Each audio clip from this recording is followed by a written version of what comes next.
My name is Gillian Taylor, and I've been in customer success for 13 years.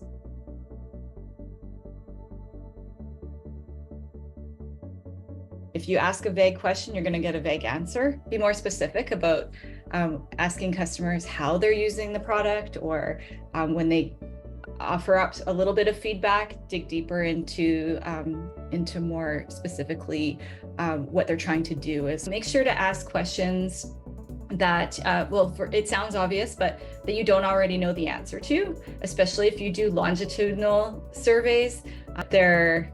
What features they use. There's a chance that you might already know that, even if you haven't asked them before, but you might have telemetric data in your product that already tells you that. So that's the kind of thing to make the most of your opportunity. 10 questions max, but actually shorter the better, rather than like, why do you think it's great? Or you could say, how does it compare? Those types of questions will give you more actionable feedback.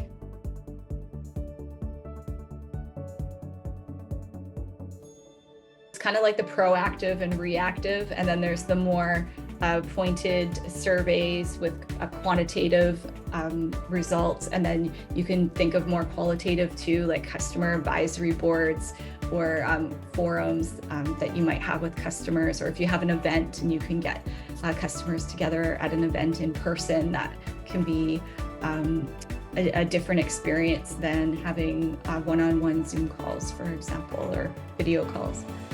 Be thoughtful with using surveys and any other kind of outreach. Being careful not to overburden if you're using surveys as well. You don't want to have survey fatigue from your customer. Knowing your audience, are you surveying people who are end users? Are you surveying people who are decision makers? And if we're talking about a customer that's been with you for a while, that could be different than a newer customer as well.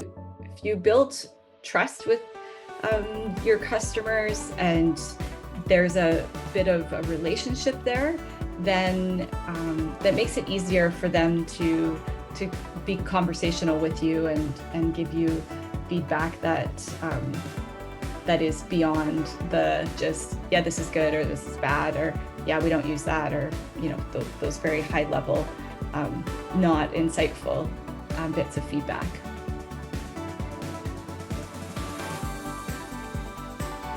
I think it's easy for the proactive stuff to get put on the back burner sometimes, especially if you're you've got a lot of customers and there's lots going on, and we fall into the reactive schedule in our day. But yeah, definitely need to make sure that we're remembering to block out that time for proactive feedback as well.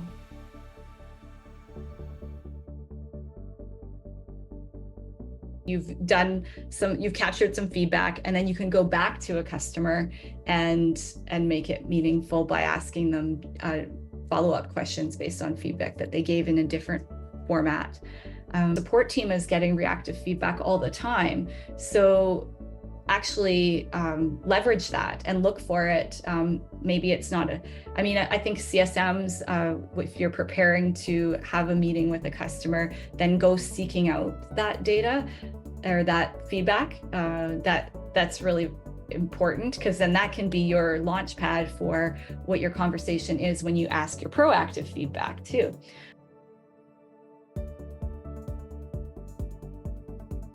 You're sharing it internally. I think that's where this is most relevant. Is it might be sort of a lot of different feedback from different channels when you're capturing it, but then to present it, take the feedback that you get and put it into categories. The feedback that you're capturing, it might get translated into some sort of a scorecard, for example.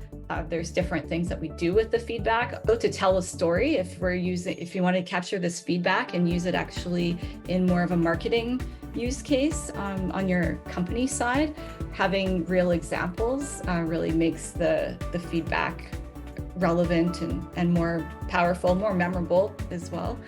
Looking to pass this on, of course, to the product team, give them a bit of insight, especially if they're going to do some more research around different product features, then it can help them understand the motivations behind the users of the product.